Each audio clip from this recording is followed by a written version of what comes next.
Hi hello friends, kitchen queen ह्या मराठी चॅनलमध्ये मी प्रतिभा तुमच्या सर्वांचं मनापासून स्वागत करते। चला तर आपण मस्त धाबा स्टाईल चिकन सूप घरच्या घरी कसं बनवणार आहोत याची रेसिपी मी तुमच्यासोबत शेअर करत आहे। इथे साधारण 7-8 लसणाच्या पाकळ्या घेतलेल्या आहेत, 1 इंच आलं घेतलेलं आहे आणि कोथिंबीर घेतलेली आहे। हे आपण खलबत्त्यामध्ये बारीक असं करून घेणार आहोत। इथे पाहू शकता सर्व मी साहित्य खलबत्त्यामध्ये टाकलेलं आहे। आता छान असं ह्याला बारीक करून घेऊयात। मिक्सरला करण्यापेक्षा असं खलबत्त्यामध्ये बारीक केले ना खूप छान अशी टेस्ट येते सूपला। तुम्ही पाहू शकता, एकदा नक्की ट्राय करा। ते छान असं बारीक करून घेत आहे, तुम्ही पाहू शकता। मस्त असं बारीक करून घेतलेलं अगदी पटकीने होतं, फार वेळ देखील लागत नाही। आता चला आपण रेसिपीला स्टार्ट करूयात। तिथे स्टार्टिंगला गॅस ऑन करून घेऊयात, त्याच्यावर आपण कुकर ठेवूयात। इथे पाहू शकता कुकर मी ठेवलेला आहे। आता त्यामध्ये 4 ते 5 चमचे तेल टाकूयात आपण। इथे पाहू शकता मी तेल टाकत आहे। तेल टाकलं, तेल छान तापलं की त्याच्यामध्ये काही खडे मसाले टाकायचे आहेत। याची सुद्धा टेस्ट सूपला खूप छान येते। एकदा नक्की तुम्ही खडे मसाले ॲड करून चिकन सूप करून पहा, फार टेस्टी आणि अप्रतिम असं लागतं। इथे खडे मसाले मी टाकलेले आहेत। खडे मसाले छान फ्राय झाले ना, त्याच्यामध्ये आपल्याला अद्रक, कोथिंबीर, लसणाची पेस्ट जी आपण करून घेतली होती ना खलबत्त्यामध्ये, ती पेस्ट यामध्ये टाकायची आहे। साधारण एक 3-4 मिनिट छान ह्याला परतून घ्यायचं आहे।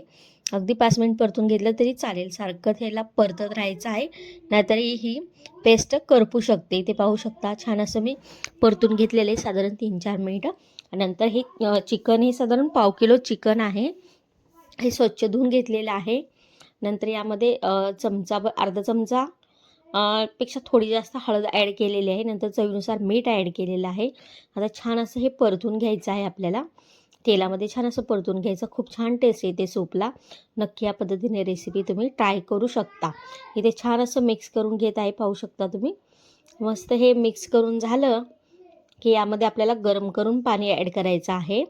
चॅनलवर नवीन असाल आणि पहिल्यांदाच व्हिडिओ पाहत असाल तर किचन क्वीन ह्या मराठी चॅनलला नक्की सबस्क्राईब करा आणि शेजारच्या बेल आयकॉनवरही नक्की क्लिक करा। आणि व्हिडिओ जर आवडला असेल तर व्हिडिओला प्लीज एक लाईक नक्की करा। इथे पाहू शकता मी थोडंसं पाणी ॲड केलेलं आहे, गरम पाणी ॲड करायचं, मस्त टेस्ट येते। इथे पाहू शकता छान असं मिक्स करून घेत आहे। आणखीन थोडंसं पाणी ॲड करायचं आहे आपल्याला। छान असं मिक्स करून झालं ना, मग पाणी ॲड करूयात आपण थोडंसं। तुम्ही या पद्धतीने नक्की सूप करा। 1 वाटी काय 2 वाटी गरमागरम प्याल, इतकी भारी टेस्ट लागते याची। इथे पाहू शकता परत मी थोडंसं गरम करून पाणी ॲड करत आहे, म्हणजे छान अशी टेस्ट येते। इथे पाहू शकता पाणी ॲड केलेलं आहे मी। आता नंतर यामध्ये आपल्याला चमचाभर तूप ॲड करायचं आहे। तूप ॲड करणं अगदी ऑप्शनल आहे। तुम्हाला तूप आवडत असेल तर ॲड करा, आवडत नसेल तर तुम्ही स्किप करू शकता। पण तुपाने सुद्धा खूप छान टेस्ट येते। नक्की एकदा ॲड करून पहा तुम्ही।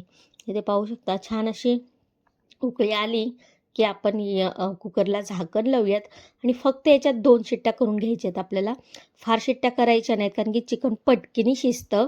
2 शिट्ट्यामध्ये मस्त असं मऊसूत चिकन शिजून तयार होतं। पाहू शकता कुकरचं झाकण लावलेलं आहे। मस्त याच्यात 2 शिट्ट्या आपण करून घेऊयात। इथे पाहू शकता मस्त अशा 2 शिट्ट्या करून घेतलेल्या आहेत। कुकर थंड झाला की याचं झाकण काढायचं आहे आपल्याला। मस्त टेस्टी आणि अप्रतिम असं ढाबा स्टाईल चमचमीत असं चिकन सूप बनून तयार आहे, पाहू शकता तुम्ही। मस्त पूर्ण घरामध्ये याचा सुवास दरवळत आहे। मस्त गरमागरम 1 वाटी काय 2 वाटी प्याल तुम्ही, इतकी मस्त टेस्ट लागते याची। एकदा नक्की रेसिपी ट्राय करा। इथे पाहू शकता काय सुंदर अप्रतिम असा रंग आलेला आहे। चिकन ही मस्त असं शिजलेलं आहे, जास्त गाळ झाले नाही किंवा कच्चंही नाही, मस्त असं शिजलेलं आहे। एका वाटीमध्ये मी काढलेलं आहे। मस्त आपलं चिकन सूप बनून तयार आहे। रेसिपी आवडली असेल तर चॅनलला नक्की सबस्क्राईब करा आणि व्हिडिओला एक लाईक नक्की करा। आणि व्हिडिओ शेवटपर्यंत पाहिलात त्याबद्दल थँक्यू। मस्त गरमागरम थंडी स्पेशल सूप बनून तयार आहे।